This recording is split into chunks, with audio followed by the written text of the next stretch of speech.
I like that War Machine pop right in mid. That was nice. The Robbie, you just start shooting it in mid. Like, yeah, that's going to get everybody. You're doing great. SnD. Yeah, we go back in that J4L Trainhard game. J4L obviously 1-0 up against Trainhard in the hard point.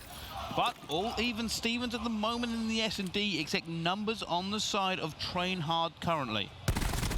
And I'm paying attention on the side of Trainhard right now. I'm paying attention to Yako, because at Anaheim, he was somebody that I felt like just kept doing things. He just kept getting those 3 pieces, 2 pieces, kept making a name for himself. So I am eyeing him during the search and destroy, because it did seem like one of his strong points. But on their side, it looks like Batchai is doing a little better. It is 2v2 round count and body count. Bomb's going to go down on B. Zeke is going to get a little look-see. He might catch it. Oh, FMJ comes in, but he unfortunately didn't finish the kill. I wish he shot a little longer there. He might have been able to finish that.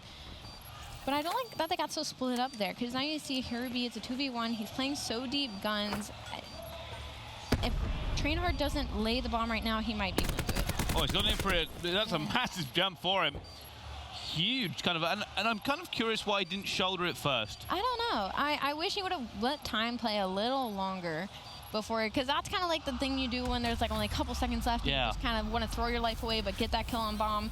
But nobody was on bomb, so that was an unfortunate situation for him. Well, I'm curious, because there are kind of 3 ways he could have played that. Like, if he had done the close shoulder peek and maybe tried to see if anybody was long trying to overwatch, or go around the outside of guns to see if anybody wasn't that long overwatch and maybe try to peek through that angle. Instead, he went close and just jumped out.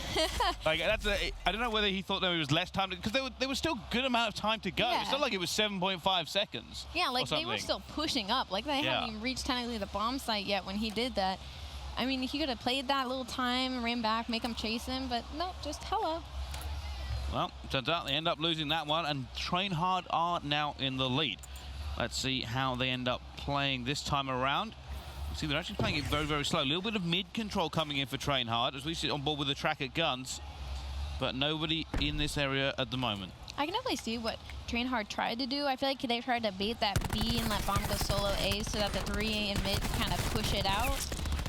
Doesn't look like it ended up going that way. Ethan got a 2-piece. It's just so easy to get pieces out of that lobby. People just funnel through that door. Miz gets another 2-piece with the ICR.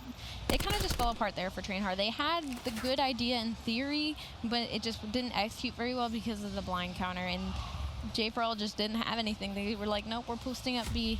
You shall not pass. Yeah, I mean, that's a kind of a standard tactic though, right? If you're Trainhard, you go mid-control. It kind of gives you the option. You can push towards guns, you can push towards lobby. You force the other team to kind of try to figure out exactly where you're going positioning-wise. It looked like they went for the lobby hit, but somehow just got 2 pieces into the lobby. But the entire team didn't follow through. Only 2 of them went in. If they already had a 3-stack in mid, send all 3 in. Maybe you get that trade anyway. It makes it less of a bad situation, but it forces the enemy team to redistribute how their players are sat. As we can see there, they didn't have to. Miz then picked up a 2-piece themselves. Yeah. I think that was a little bit sloppy calling from Trainhard. Yeah. Right idea, wrong execution. They played it kind of like there was maybe 30 seconds in the SnD. They just ran. Like, okay, it's not working, just run at them. And that just didn't end up working. J4L might get control of A, though. Riz should get this information. Doesn't look like he's seen anybody, though, unfortunately, so he's going to push up. He might get picked here, but J4L is backing up. They might get some really good or really bad timing here. They met with 2 players from Trainhard. They both get taken down. This is definitely a weird strat. They had all the room to just push up A and decided to back up. I don't even think they saw the guy in the back. So they went for the gunfights. It is now a 2v2, though, after trades get through. Well, Bomb's making its way towards B. Looks like Trainhard's at A, but they're going on the rotation. Now looks like both teams are going on opposite rotation. This could be really good timing for J4L. and now this is good for Trainhard. I mean, Yako, that was a big gunfight for him earlier, bringing it back to 2 versus 2. They're looking for it. Are they going to get the timing right here? Yako now about to check. He's got Zeke with him. They're going to come and look for this one. Could be a bad position. Bomb goes down. They know exactly where it is. He's trying to get it. Does manage to get one. 1 versus 2 now. Ethan too nice. Has to try and take them down, and it's not going to be able to. Maddox has his ICR. ICR rips him off the chest high cover, and they're going to get the defuse here to take it to 4-3. Of course, they can't read anybody's mind, but I wish J4L played that A rotation a little better, because usually they'll go through mid in a lobby or something to try to fight that. Not everyone typically goes on that long flank, and even so, that means you have more time to set up, but they both kind of got caught running back to check that flank. So I think that's really where they fell apart in that round. This is the gunfight here. Maddox versus ICR.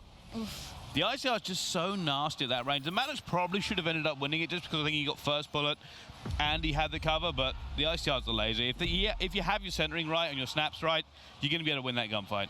Absolutely, especially when they're on that little heady and you're just beaming them in the head. No chance. All right, well, let's see whether or not Trainhard can continue going on into this one. I'm bringing it back to 1-1. We are going to be on the attack with them. So, how are they going to distribute this time around? It looks like maybe they're heading towards B. This could be a B push towards gun. Miz is already posted up, playing this very, very cautiously, just looking for it. He's seen a player there. That's Kreza. Going to kind of peek it a little bit. Now he'll back up, and you should see all of J4L now kind of distribute their players, rotate over here, give him some support. J4L played that really well. I wish Trainhard would have backed up there because obviously that one person shooting at you got a couple bullets in. You have the information that, okay, there might just be one checking it. The entire team's on its way now. But they are trying to fight this a little bit. Very fortunately, number 8 in the back, Zeke does get a pick on whoever was trying to hit flank. So it is a 3v3. I feel like all these rounds have been very like 2v2, 3v3, yeah. 1v1. They've all been very down to the wire, which also, if you pay attention to scoreboard, Zeke is near 0. I believe, I can't see it right now, but Creeks is very, very close to his Tempest. Zeke takes down a teammate. We like to see that, 2v1. Oh, that challenge was just... That was insane. He was actually out of cover. There was cover available, and he went, no, I'm not going to stand in that. He's like, no, they won't expect it. Trainhard should have won that round. That was actually a great rotation from them. They rotated through lobby. They knew they had the chance. You put the bomb down there. You can play whichever side of the bomb site you want. It's a 3 versus 3. And they just ended up losing it at every opportunity they had. Not to mention this final. He said, I'm throwing my life away, boys. But I believe on the side of J4L, they also, yes, Ethan Too Nice. He is a kill off of War Machine. What could be a huge deficit, because usually in SnD, they aren't ready for that. They don't have flak on. Typically, everybody has tag, so if he can catch them off guard with that, if they aren't paying attention, I mean, that could be a free round. But also, like I said, on the side of Trainhard, Natche very close to Tempest. Excuse me, it wasn't Kreza, it was Natche. And Zeke very close to 0. Not that 0 does a whole lot in SnD other than being super annoying. It looks like we're going to watch a very, very slow round, which I think is because they do know they have those specialists, so they're all playing very, very slow. They want to get those specialists this round or the next. They want to get that little one-up lead, so this is going to be a very, very slow round. J4L might get control over B, though, because nobody's on the flank. But number 1, Miz, trailing pretty far behind. I'm getting a couple taps here and there, but nobody from Trainhard is going mid. It looks like they're all trying to challenge the back. That's an interesting play. That's like a hard break. Oh my goodness, there's a lot of shoulder picks coming out here. Somehow they actually managed to get 2 kills out of it as well. That bomb did not go down. That means that is a massive disadvantage for J4L because they have to force the situation. They have to play it now a 1 versus 4. It's all going wrong for them. And Trainhard, they went for the situation, they all forced it, and it must have been just there was just too many people to shoot. Kind of, and it was in a way because J4L, they were on that heady, and they were obviously causing those gunfights. What I really like from Trainhard is whoever was in elevator had the information that his team was watching over him. It was 2 of them, and they slid out and they took the gunfight together because their teammates were shooting over them, and that was a perfect break. That was beautiful by them. That was beautiful comms, I'm sure. Awesome teamwork. I like it.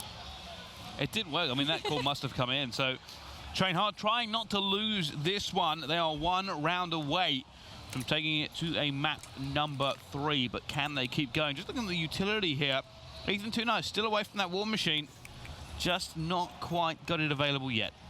And once again, they're probably banking on that hard. J4L is probably, they obviously know that he's close to War Machine. They're like, okay, you get it this round, we take it, let's win the next one. I mean, I can only imagine how those comms are. It's another very slow round, but Kreza does get that pick with the sniper, forces them into 45. Suddenly this is looking very dangerous for J4L unless they can get another pick here. That bomb's actually going off towards B.